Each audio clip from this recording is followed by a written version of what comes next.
Assalamualaikum warahmatullahi wabarakatuh. Perkenalkan, kami dari kelompok 12 akan mempresentasikan tentang keterampilan Pramuka 1.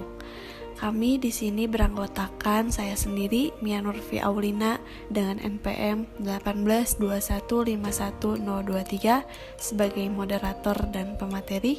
Lalu yang kedua ada Faiza Izzati Mufti dengan NPM 1821511075 sebagai pemateri. Dan yang terakhir ada Fitria Ulpa dengan NPM 1821511086 sebagai pemateri.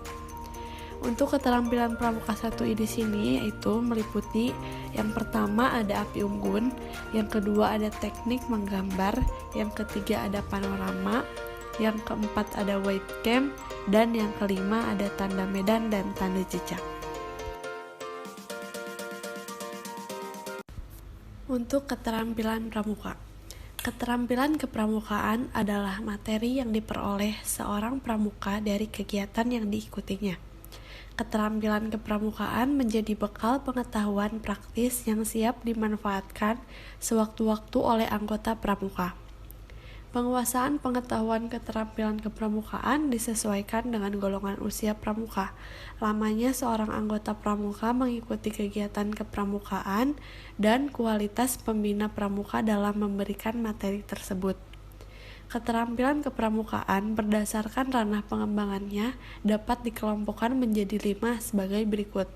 Yang pertama, keterampilan spiritual, yang kedua, keterampilan emosional, yang ketiga, keterampilan sosial, yang keempat, keterampilan intelektual, dan yang kelima, keterampilan fisik. Yang pertama ada api unggun. Pengertian api unggun. Api unggun berasal dari dua kata, yaitu api dan unggun. Kata api mempunyai kesamaan kata dengan Agni, Geni, Bromo, Latu. Sedangkan kata unggun adalah onggokan kayu atau timbunan kayu atau tumpukan kayu. Api unggun adalah api yang dibuat atau dinyalakan pada unggun, timbunan kayu, agar nyalanya lebih terang dan hangatnya lebih meluas untuk suatu kepentingan. Makna yang terkandung dalam api unggun adalah api yang berkorbar, menyala, yakni semangat yang membara. Juga panasnya api melambangkan kekuatan atau daya pelebur perpecahan, dan cahaya melambangkan petunjuk persatuan dan persaudaraan. Sejarah api unggun. Api unggun telah lama dikenal orang. Sebelum orang mengenal bahan bakar sebangsa minyak, orang menggunakannya untuk penerangan dan alat penghangat di kala dingin. Api yang dipuja-puja dan dikenal oleh orang Yunani kuno, Babylon, dan Mesir kuno pada hakikatnya adalah api unggun. Demikian pula kebiasaan nenek moyang kita yang berdiam itu juga termasuk api unggun dan masih dijalankan di gunung-gunung atau di dataran-dataran tinggi sampai sekarang. Untuk menentukan kapan sejarah api unggun dimulai, hal ini merupakan sesuatu yang sangat sulit, karena dapat dikatakan bahwa sejak orang mengenal api, maka saat itulah sejarah api unggun dimulai. Fungsi kegiatan api unggun. Yang pertama, mempererat persaudaraan. Yang kedua, memupuk kerjasama atau gotong royong. Yang ketiga, menambah rasa keberanian dan kepercayaan diri. Yang keempat, membuat suasana gembira dan kebebasan. Yang kelima, mengembangkan bakat dan kreativitas. Yang keenam, memupuk disiplin bagi pelaku dan penonton. Nilai-nilai tersebut teraplikasikan dalam kegiatan api unggun, mulai dari persiapan pembuatan api unggun hingga pentas yang ditampilkan setelah upacara api unggun. Tata cara pelaksanaan api unggun. Yang pertama, tempat diselenggarakan api unggun adalah medan terbuka, berupa lapangan yang cukup luas, tanah kering dengan permukaan rata. Yang kedua, apabila api unggun dilaksanakan pada lapangan berumput, maka di tempat yang direncanakan tersebut, rumputnya dipindahkan terlebih dahulu untuk kemudian ditanam kembali setelah api unggun selesai. Yang ketiga, tempat api unggun berbentuk lingkaran besar dengan api terletak di tengah. Yang keempat, setelah kegiatan api unggun selesai, lokasi api unggun harus bersih seperti semula, tidak berbekas. Yang kelima, tidak diperbolehkan untuk merusak lingkungan. Yang keenam, untuk memeriahkan suasana, dapat ditampilkan atraksi-atraksi pendek dan tegas dengan alat seadanya. Yang ketujuh, tidak diperkenankan gaduh mengeluarkan yel-yel jika ada regu yang sedang pentas. Dan yang kedelapan, api unggun bukan tempat tontonan, sehingga semua harus ikut bergantian mengisi acara. Bentuk-bentuk api unggun. Yang pertama ada bentuk piramida segitiga. Cara penyusunannya sebagai berikut. Yang pertama, kayu disusun segitiga sama sisi. Makin ke atas segitiganya makin kecil, sehingga di tengah tumpukan kayu terdapat rongga. Di dalam rongga tersebut diletakkan bahan yang mudah terbakar, misalnya jerami, sekam yang sudah disiram minyak tanah. Yang kedua, rongga inilah yang nantinya akan dijadikan sebagai sumber api yang pertama. Model api unggun ini biasanya dibutuhkan awat kecil atau bendrat untuk menjaga agar tumpukan kayu tidak roboh. Yang kedua, berbentuk piramida bujur sangkar. Yang pada dasarnya, membuat piramida bujur sangkar caranya sama dengan bentuk piramida segitiga. Yang membedakan terletak pada bentuk-bentuk penyusunannya berupa bujur sangkar. Hal yang perlu diingat bahwa model penyusunan piramida adalah model yang semakin ke atas semakin runcing atau mengerucut. Model bujur sangkar dalam penataan kayu umumnya ditidurkan, tidak disusun ke atas. Lalu yang ketiga, bentuk pagoda tegak. Bentuk pagoda tegak memungkinkan percampuran kayu basah dan kayu kering, karena kayu basah dan kering dapat ditata tegak. Langkah pertama yang dilakukan adalah pembuat gawang terlebih dahulu sebagai tempat penyandar kayu dari bahan yang tidak mudah terbakar. Setelah itu, kayu disandarkan pada gawang, misalnya kayu atau bambu basah. Di dalam rongga atau kayu diletakkan bahan bakar yang mudah terbakar. Yang keempat, bentuk pagoda roboh. Bentuk pagoda roboh adalah bentuk yang paling sederhana yang sering dipraktikkan ketika membakar kayu. Akan tetapi, kita tidak menyadari bahwa bentuk tersebut adalah bentuk pagoda roboh. Cara membuatnya adalah kayu kering ditetapkan di tanah, ujung-ujungnya bertemu di tengah, sehingga pangkalnya di luar membentuk lingkaran. Supaya ujungnya cepat terbakar, di tempat pertemuan tersebut dapat dibuat lubang dan diberi bahan bakar yang mudah terbakar. Yang kelima, bentuk kursi. Bentuk kursi adalah bentuk api unggun yang jarang ditemui, karena bentuk ini biasanya digunakan apabila angin bertiup kencang dari satu arah. Langkah membuatnya pun tidak terlalu sulit, akan tetapi sedikit memerlukan kesabaran. Caranya adalah 2 kayu basah dipancangkan agar berjauhan dan agak condong ke belakang. Setelah tiang pemancang api unggun sudah dibuat, langkah selanjutnya adalah menyusun kayu-kayu hingga membentuk kursi.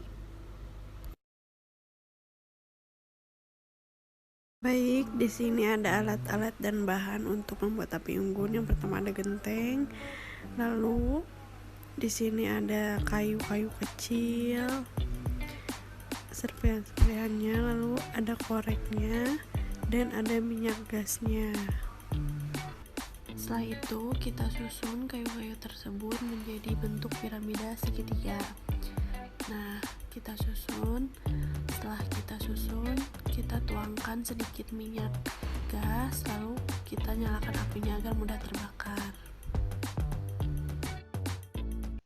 Baik, untuk materi selanjutnya yaitu mengenai pemetaan atau mapping. Pemetaan atau mapping yang pertama ada peta pita, lalu peta lapangan, lalu peta panorama. Peta pita. Apa itu peta pita? Peta pita adalah laporan keadaan wilayah yang dilewati dalam suatu pengembaraan yang dibuat pada waktu dimulai berangkat hingga ke tempat tujuan. Disebut peta pita karena kertas yang dipergunakan digulung seperti pita mesin tik. Kurang lebih seperti ini. Tujuan pembuatan peta pita. Yang pertama, sebagai pedoman atau petunjuk perjalanan. Apabila akan menuju ke suatu tempat melintasi daerah yang belum dikenal, ada kemungkinan akan tersesat. Kalau hal ini terjadi, maka dengan bantuan peta pita yang dibuat, dengan mudah dapat menuju ke posisi semula. Dalam hal ini, peta pita digunakan secara terbalik atau berlawanan arah dengan proses pembuatannya. 2. Sebagai dokumentasi perjalanan. Apabila suatu saat akan mengulang kembali perjalanan melalui daerah yang sama, maka dengan bantuan peta-peta ini, perjalanan dapat dengan mudah dilakukan. 3. Sebagai pedoman membuat peta wilayah. Misalkan kita ingin membuat peta wilayah, maka dengan berpedoman pada peta-peta ini, peta wilayah dapat dibuat dengan mudah, tinggal menyesuaikan dengan skala yang diperlukan. Peralatan untuk peta pita. Peralatan yang dipersiapkan dalam pembuatan peta pita diantaranya ada kertas. Boleh menggunakan kertas peta pita ataupun menggunakan kertas HPS. Lalu yang kedua ada alat tulis. Alat tulis yang biasa digunakan diantaranya ada pensil, pulpen, penggaris, penghapus, dan busu derajat. Lalu yang ketiga ada kompas bidik. Kompas yang dipergunakan harus akurat, baik itu kompas digital ataupun manual. Yang keempat ada jam tangan. Jam tangan digunakan untuk mencatat waktu perjalanan. Lalu yang terakhir ada meja kerja.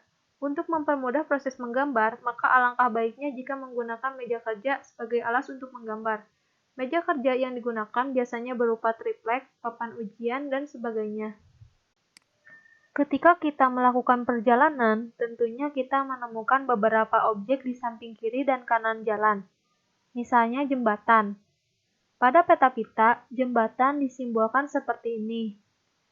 Lalu lembah. Lembah pada peta pita simbolnya seperti ini.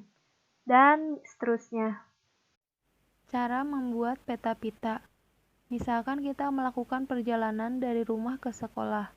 Lalu, selama perjalanan, kita mencatat objek apa saja yang kita temui di kanan dan kiri jalan. Kemudian kita mencatatnya dalam sebuah peta pita.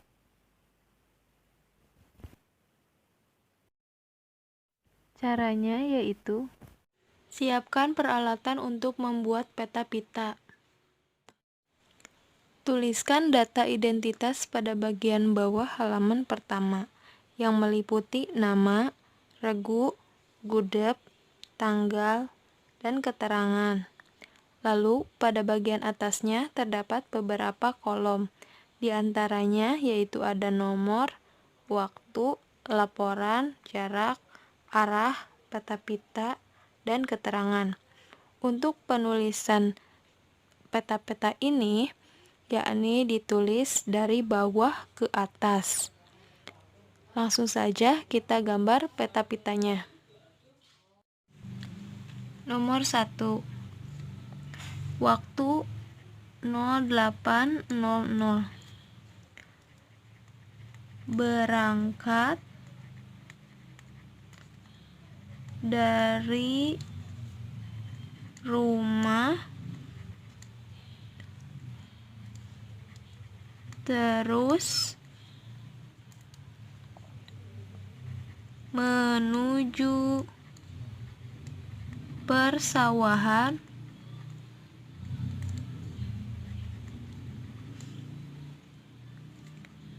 yang dipenuhi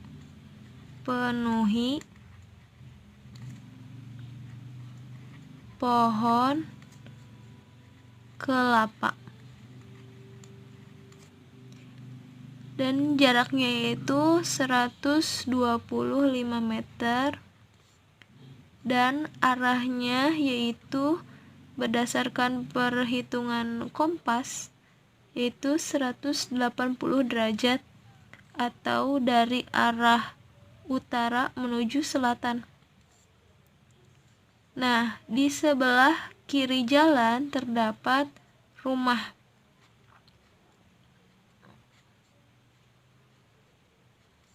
Lalu di sebelah kanan jalan terdapat pohon kelapa yang banyak.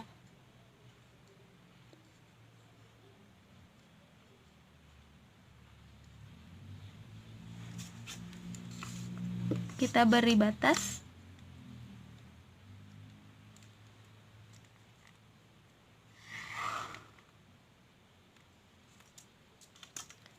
Setelah itu nomor 2. pukul 08.10. Lalu melewati jembatan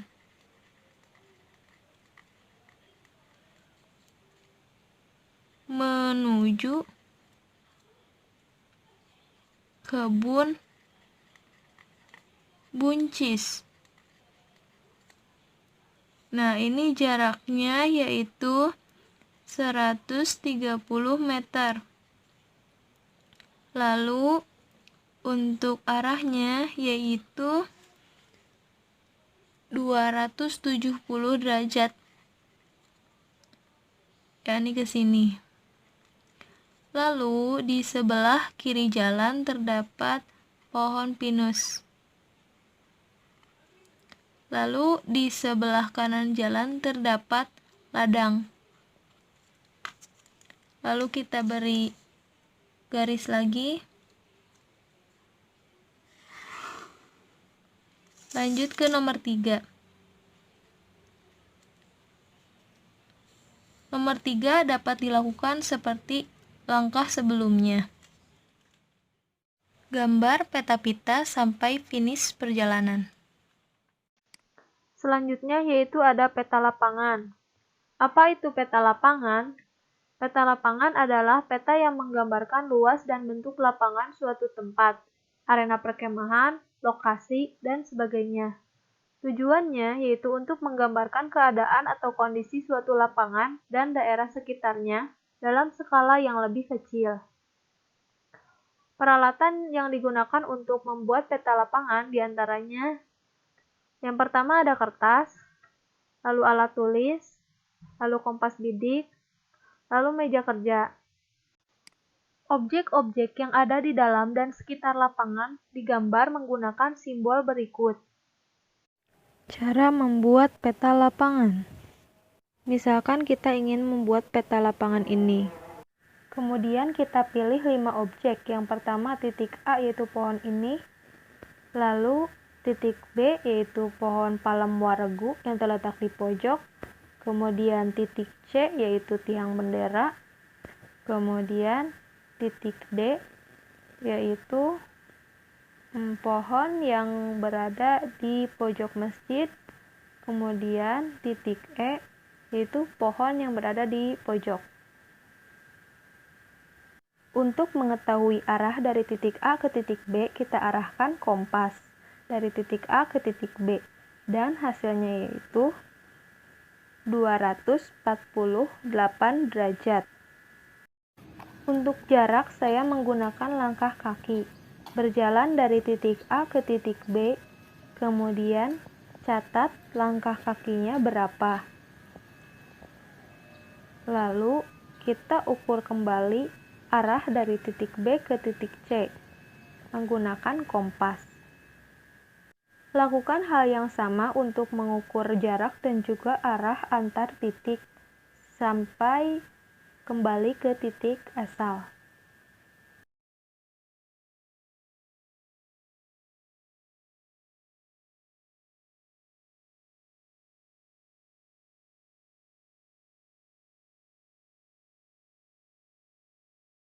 Setelah menemukan seluruh data lapangan, langkah selanjutnya yaitu menggambar.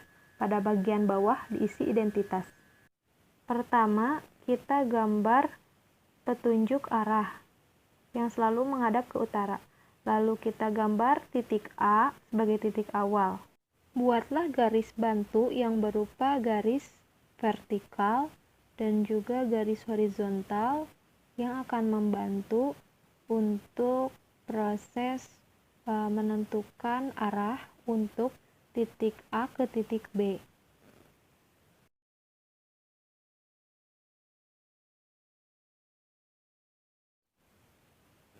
Letakkan busur pada titik A, lalu cari derajat sebesar 248 sebagaimana yang telah diukur di lapangan. Lalu tandai.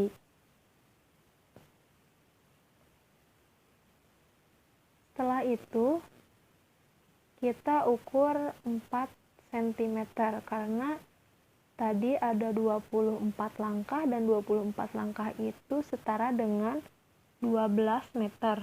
Lalu menggunakan skala 1:300 sehingga jarak dari titik A ke titik B hanyalah 4 cm pada peta. Lalu lakukan hal yang sama, yaitu membuat garis bantu pada titik B seperti yang dilakukan pada titik A.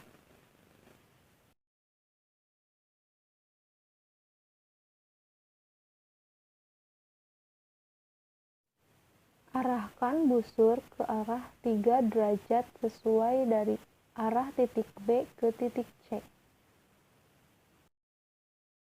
Lakukanlah cara yang sama untuk membuat titik dan garis-garis yang lainnya.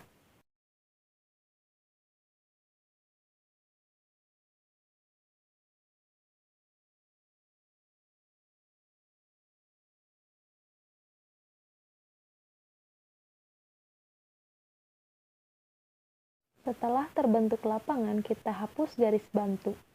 Lalu kita gambar objek yang berada pada batas, lalu dalam dan luar lapangan.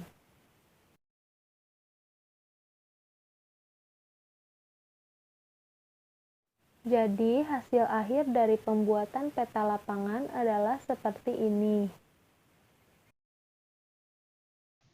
Selanjutnya yaitu peta panorama. Peta panorama merupakan gambar suatu pemandangan dalam bentuk sketsa gambar sederhana yang menunjukkan suatu daerah dengan sudut pandang tertentu. Panorama berguna untuk menggambarkan kembali situasi atau keadaan suatu daerah pada suatu waktu. Jika kita kembali ke daerah tersebut, kita dapat melihat perubahan-perubahan yang terjadi. Para prajurit biasa membuat laporan panorama sebagai bahan penyelidikan atau pengintaian untuk menilai keadaan musuh, bagaimana posisinya, di mana letak persenjataannya, dan sebagainya, sehingga mudah bagi prajurit untuk menyusun strategi menyerbu atau melumpuhkan lawan. Selanjutnya yaitu peralatan untuk peta panorama. Peralatan yang perlu dipersiapkan dalam pembuatan peta panorama ini diantaranya ada kertas, pensil, dan ballpoint. Pensil digunakan untuk menggambar dan mengarsir, sedangkan ballpoint untuk menuliskan data dan keterangan. Lalu penggaris panjang, pembidik atau masker. Biasanya dibuat dari bahan kotak korek api dengan tambahan benang atau kawat seperti ini. Lalu ada kompas bidik dan meja kerja. Selanjutnya yaitu mengenai simbol-simbol pada peta panorama. Arsiran miring berlaku untuk pepohonan, semak, desa, dan kampung. Arsiran mendatar untuk bebatuan, sawah, dan ladang. Untuk pegunungan, gunung, dan bukit, arsiran mengikuti bentuk aslinya. Semakin jauh objek, maka arsiran yang dibuat semakin renggang kerapatan garisnya. Cara membuat peta panorama. Misalkan kita ingin membidik alam dengan titik sasaran 180 derajat dari arah utara, dan diperoleh gambar bidikan seperti ini. Hasil bidikan tersebut kemudian kita gambar pada kertas. Dari kertas laporan ini kita buat yang pertama ada sebuah persegi panjang dengan perbandingan 2:1. Lalu terdapat 2 buah garis tengah yang mana berbentuk vertikal dan juga horizontal sesuai dengan bentuk pembidik yang telah dibuat. Selain itu, di sini ada keterangan, yakni gambar panorama ini dibuat dari sisi Jalan Cicadas, Desa Tawang Banteng, Kecamatan Sukaratu, Kabupaten Tasikmalaya. Lalu di sini ada keterangan data gambar yang meliputi tempat, tanggal, waktu, cuaca, suhu, angin, dan titik sasaran. Kemudian alat-alat yang digunakan meliputi kertas laporan, pensil, penggaris, ballpoint, kompas bidik, dan terakhir adalah pembidik. Lalu di sini ada pernyataan tujuan pembuatan laporan panorama ini ditujukan untuk siapa. Lalu di sini ada Pembuatnya siapa? Misalkan pembuatnya itu Regu Kudanil. Lalu kalau sudah seperti ini, kita langsung saja gambar hasil bidikan pada bagian persegi panjang ini. Setelah digambar, diperoleh hasil seperti ini. Keterampilan pramuka selanjutnya ada with game, di mana with game ini merupakan permainan besar di luar ruangan dengan wilayah yang relatif luas yang diikuti oleh 2 atau lebih regu atau tim. Jadi, with game ini adalah suatu permainan kompetitif yang terdiri dari beberapa tim atau antar individu. Permainan kompetitif ini tetap dilakukan dengan cara-cara yang suportif, objektif, dan menjunjung tinggi nilai-nilai persaudaraan bakti antar anggota pramuka. Selanjutnya, sebagai media pendidikan kepramukaan, with game hendaknya disusun dengan mempertimbangkan aspek-aspek sebagai berikut. Yang pertama, memiliki tema atau alur cerita sehingga mampu memotivasi para peserta untuk menyelesaikan permainan dengan penuh semangat. Yang kedua, menjadi kegiatan yang menyenangkan, penuh tantangan, dan mampu mengembangkan kerjasama tim atau regu. Yang ketiga, meningkatkan keterampilan menyusun perencanaan, strategi berkompetisi, dan implementasi perencanaan untuk memenangkan pertandingan. Yang keempat, meningkatkan daya tahan fisik, kreativitas, akal budi, dan kemampuan berinisiatif. Dalam with game ini tentunya dilakukan untuk mencapai target tertentu. Misalnya yang pertama, untuk mencapai tempat tertentu sebagai puncak permainan. Yang kedua, untuk mencapai beberapa tempat tertentu atau pos-pos sesuai rute yang ditetapkan. Yang ketiga, untuk mendapatkan atau mengumpulkan objek tertentu selama pertandingan. Yang keempat, untuk melindungi atau merebut objek atau properti tertentu sesuai dengan tema dan skenario yang ditetapkan. Yang kelima, untuk menyelesaikan tugas-tugas tertentu di setiap pos, bisa selama permainan atau bisa selama perjalanan. Yang keenam, untuk mendapatkan informasi tertentu sesuai rute dan tema yang ditetapkan. Yang ketujuh, untuk bersaing dengan mencegah tim lawan dapat mencapai target yang ditetapkan. Dan yang terakhir, untuk mencapai tujuan atau tantangan yang diberikan. Selanjutnya, sebelum with game dimulai, panitia atau kakak pembina biasanya akan memberikan instruksi untuk menjamin with game terlaksana dengan baik dan lancar.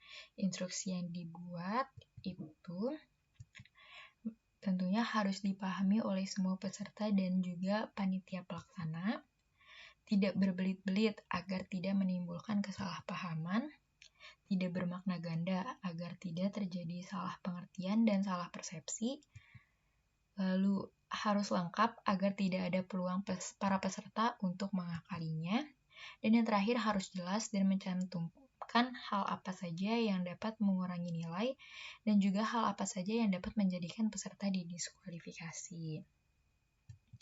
Lalu, untuk pengorganisasian tim peserta bisa dilakukan dengan jumlah tim atau individu yang akan ikut serta dalam with game tidak ada batasan tergantung dengan jenis permainan, luas area, dan tujuan yang ingin dicapai. Yang kedua, dalam with game bisa juga dalam sebuah tim dibagi menjadi ketua dan anggota, namun juga bisa menjadi tim atau kelompok. Lalu yang tiga, ada pula with game yang hanya diikuti oleh satu tim yang melawan beberapa orang sebagai lawan tanding. Tim harus mampu mengalahkan lawan-lawannya satu persatu sampai akhir babak permainan. Sudah dijelaskan sebelumnya bahwa with game ini merupakan permainan kompetisi, maka diharuskan ada pemenang. Menentukan siapa pemenangnya bisa dilihat dari skor atau penilaian selama with game berlangsung.